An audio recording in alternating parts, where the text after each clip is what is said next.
Hello dear students, welcome to English class. So today we are going to learn about the last form of verb, that is present perfect continuous tense, past perfect continuous tense and future perfect continuous tense. So far we have studied all the three forms. Now today we are going to continue with the fourth form. Okay. So first of all let us study about the present perfect continuous tense. Okay. नाम से ये बहुत बड़ा लग रहा है लेकिन इसे समझना बहुत ही इजी है. तो प्रेजेंट परफेक्ट कॉन्टिन्यूअस टेंस में जब कोई मतलब इसमें जो सेंटेंस आते हैं उनसे हमें पता चलता है कि कोई भी एक्शन है वो पास्ट में हुआ है और अभी तक प्रेजेंट में वो कंटिन्यू है. So that type of sentence comes under the category of present perfect continuous tense. Continue का मतलब ही यही होता है, जैसे कि मैंने आपको पहले बताया, कंटिन्यू का मतलब कोई भी काम जो कंटिन्यू है, जारी है, हो रहा है. तो यहाँ पर प्रेजेंट परफेक्ट कॉन्टिन्यूअस का मतलब है कि कोई भी एक्शन जो पास्ट में शुरू हुआ है और जो प्रेजेंट में कंटिन्यू है. So let's read out the definition. A present perfect continuous shows that something started in the past and is continuing at the present time. Okay. Next, it is used to state an ongoing action that has started at a point in the past. Okay, so it is used to state that what I told you before कि कोई भी action जो past में होता है और हमें पता चलता है कि प्रेजेंट में भी वो एक्शन कंटिन्यू है, that comes under the present perfect continuous tense.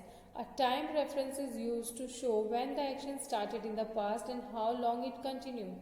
Okay, so that is the इसे पहचानने की यही एक मतलब ये एक तरीका है कि इसमें टाइम रेफरेंस दिया होता है और टाइम रेफरेंस के लिए हम यूजुअली इन सेंटेंसेस में सिंस और फॉर का यूज करते हैं, जिससे हमें पता चलता है कि कोई भी एक्शन पास्ट में कब शुरू हुआ था या फिर प्रेजेंट में वो कितनी देर तक चला या कब तक चल रहा है. Okay, clear.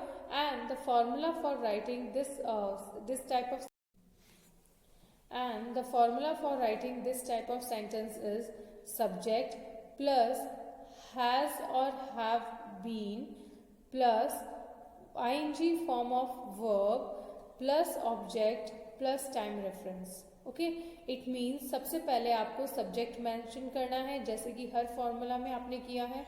उसके बाद आप auxiliary verbs यूज करोगे जैसे has या फिर have, और इसके साथ आप यूज करोगे been, BEEN been plus ing form of verb, क्योंकि जैसे कि मैंने आपको पहले बताया जहाँ कंटिन्यूअस आ रहा है वहां पर आपको वर्ब में ing यूज करना है. तो यहाँ क्या है, परफेक्ट कॉन्टिन्यूअस, तो यहाँ हम वर्ब में ing यूज करेंगे, उसके बाद ऑब्जेक्ट यूज करेंगे और उसके बाद लास्ट में हमें टाइम मेंशन करना है. Okay, so that is the pattern of writing any sentence in present perfect continuous form. Now let's read out some examples. Okay, so I have been doing my work for 4 days. Now look at this sentence. I is the subject, then we have used have been. Next जो verb है do, उसमें उसे हमने doing कर दिया क्योंकि verb में हमें ing यूज करना है. Then my object, my work for 4 days, तो यहाँ टाइम मेंशन कर दिया ना, तो यहाँ पर प्रेजेंट परफेक्ट कॉन्टिन्यूअस में आपको लास्ट में टाइम मेंशन करना है. तो इससे आपको पता चल जाएगा कि कोई भी सेंटेंस में अगर पहले सब्जेक्ट है, फिर हैव और हैज बीन है, and then ing form of verb, then object and then time reference, then it is present perfect continuous sentence. इसका हिंदी ट्रांसलेशन क्या होगा, मैं 4 दिन से अपना काम कर रहा हूँ. इट मीन्स कि 4 दिन पहले वो काम शुरू हुआ था और वो अभी तक उसको कर रहा है. तो हो गया ना, जैसे कि वो पास्ट में शुरू हुआ और प्रेजेंट में अभी तक वो कर रहा है. Next sentence, Garima has been going to school every day since last year. Garima पिछले साल से रोज स्कूल जा रही है, तो उसने पिछले साल स्कूल जाना शुरू किया, पास्ट में शुरू किया और अभी भी वो जा रही है, तो it is a present perfect continuous tense. You have been eating a mango since evening. तुम शाम से एक आम खा रहे हो, मतलब उसने शाम को आम खाना शुरू किया था और अभी तक वो खा ही रहा है. पास्ट में शुरू किया और प्रेजेंट में कंटिन्यू है उसका action, so that is present perfect continuous tense. Next, So they have been taking their breakfast since last week. वे पिछले हफ्ते से अपना नाश्ता कर रहे हैं. Means they have started taking their breakfast since last week, और अभी तक उनका ब्रेकफास्ट चल रहा है. So the action which are started in the past and continued till the present time. So that is these sentences comes under present perfect continuous tense. Okay, clear? Next is,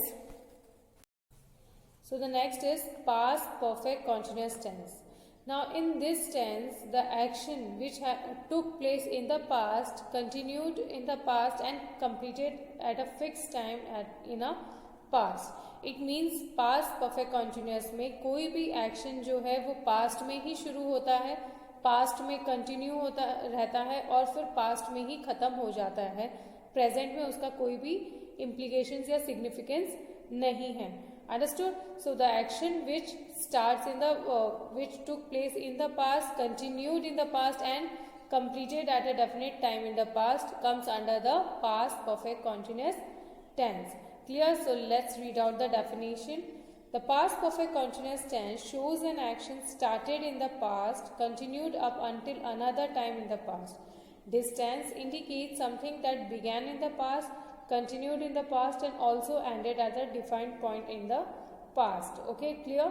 So whichever कोई भी action जब past में शुरू होता है और past में ही continue रहता है, past में ही complete हो जाता है, so वो past perfect continuous tense है. And how we will frame the sentence in it? The formula for is subject plus had plus been plus ing form of verb plus object plus the time reference. Okay, तो सबसे पहले आपको इसमें subject लिखना है, उसके बाद had plus been plus verb की ing form आएगी plus object and then the time reference. तो इसमें भी time दिया रहता है. Okay, so now let's read the sentences. I had been doing my work for 4 days. Now look at the sentence. I is a subject, had been जो आपको use करना है. नेक्स्ट do में हमने ing यूज किया है. My work is object, work is an object. And then for 4 days. मैंने आपको बताया कि इनमें टाइम रेफरेंस बताने के लिए हमें since और for यूज करना होता है. तो हम कहीं पर since यूज कर रहे हैं, कहीं पे हम for यूज कर रहे हैं. तो यहाँ क्या लिखा है? मैं 4 दिन से अपना काम कर रहा था. तो मतलब 4 दिन पहले उसने अपना काम शुरू किया, फिर वो रेगुलरली उसे कर रहा था एंड देन ही कंप्लीटेड. उन्हीं 4 दिनों में उसने वो कंप्लीट कर लिया. ओके, सो टाइम मेंशन है, हैड बीन यूज किया गया है, आईएनजी फॉर्म ऑफ वर्ब है. That means this sentences of past perfect continuous tense. Now the next sentence. Garima had been going to school every day since last year. So Garima पिछले साल से रोज school जा रही थी. मतलब पिछले साल उसने जाना शुरू किया, फिर वो जा रही थी, मतलब उसने कंप्लीट कर दिया. पास्ट में हो गई ये सारी बातें, तो ये पास्ट परफेक्ट कंटिन्यूअस टेंस है. Next, you had been eating mango since evening. You is a subject, had been हम as a auxiliary verb use कर रहे हैं. ईट को हमने ing ऐड कर दिया, it becomes eating. Then mango is a object and then time reference since evening. तुम शाम से एक आम खा रहे थे. They had been taking their breakfast since last week. वे पिछले हफ्ते से नाश्ता कर रहे थे. तो इस तरह से हम पास्ट परफेक्ट कंटिन्यूअस टेंस में अपना सेंटेंस फ्रेम कर सकते हैं. Okay, now the next one is future perfect continuous tense. Future perfect continuous tense. तो इस टेंस में हमें पता चलता है कि कोई भी जो काम है वो फ्यूचर में कंटिन्यू रहेगा. ओके, सो जब भी हमें कोई भी सेंटेंस से ये पता चलता है कि any action will be continue in the future, that comes under the future perfect continuous tense. Okay, so the future perfect continuous is a verb form or construction used to describe action that will continue up until a point in a future. It means whenever an action is referred to be continued in a future for a certain point, it comes and it is a sentence of future perfect continuous tense. When we are talking about an action that will happen and continue in the future, it is future perfect continuous tense, तो future में कोई action continue रहेगा वो होगा future perfect continuous tense. Okay, next the formula for it is subject plus will or shall plus have plus been plus ing form of verb plus object and plus the time reference. Okay, so इसमें सबसे पहले हम subject mention करेंगे और फिर हम शुरू से ही फ्यूचर टेंस में विल और शैल का यूज करते आए, तो इसमें भी हम वही यूज करेंगे. सब्जेक्ट प्लस विल और shall plus have been plus ing form of verb plus object and then time reference. इसमें भी टाइम मेंशन होगा. ओके, इस टाइप के जो सेंटेंस होते हैं उनमें भी एक पर्टिकुलर टाइम मेंशन दिया होगा. Okay, now let's read out the sentences. I shall have been doing my work for 4 days.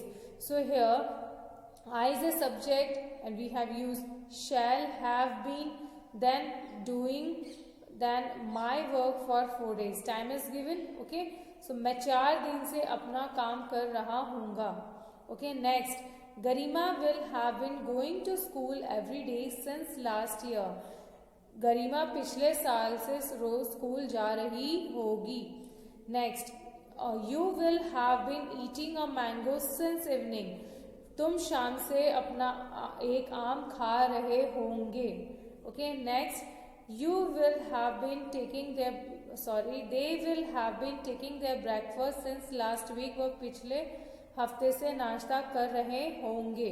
So all these sentences are sentences in future perfect continuous tense. So students, this is how we frame different sentences in different types of tenses. So again I repeat, सबसे पहले हमने पढ़ा present perfect continuous tense. इसमें जो sentence होते हैं वो sentence, उनमें जो एक्शन होता है वो पास्ट में शुरू होता है और प्रेजेंट में कंटिन्यू रहता है. And the formula for it is subject plus has और have plus been plus ing form of verb, then object and then time reference. Next is past perfect continuous tense. इसमें जो काम action शुरू होता है वो पास्ट में शुरू होता है, पास्ट में ही कंटिन्यू रहता है और पास्ट में ही कंप्लीट हो जाता है. Okay, and the formula for it is subject plus had plus been plus verb ing form of verb plus object and then time reference. And then the next is last one is future perfect continuous. इसमें future में कोई भी action continue रहेगा इसका हमें पता चलता है. सो वो सेंटेंस आते हैं फ्यूचर परफेक्ट कंटिन्यूअस टेंस में, और इसका फॉर्मूला है सब्जेक्ट प्लस विल और shall plus have plus been plus ing form of verb plus object and time reference. तो टाइम रेफरेंस तो तीनों में ही है. ओके, ing फॉर्म तीनों में है, सब्जेक्ट तीनों में है. जस्ट आपको जो मिडिल पोर्शन है ऑक्सिलरी वर्ब्स है वो आपको चेक करना है और उसे अच्छे से अप्लाई करना है. ओके स्टूडेंट्स, तो this is how you frame the different types of sentences in different tenses. Okay, in my next video we are going to revise all the tenses and then we will proceed towards the exercise. Okay, that's all from my side for today. Thank you and have a nice day.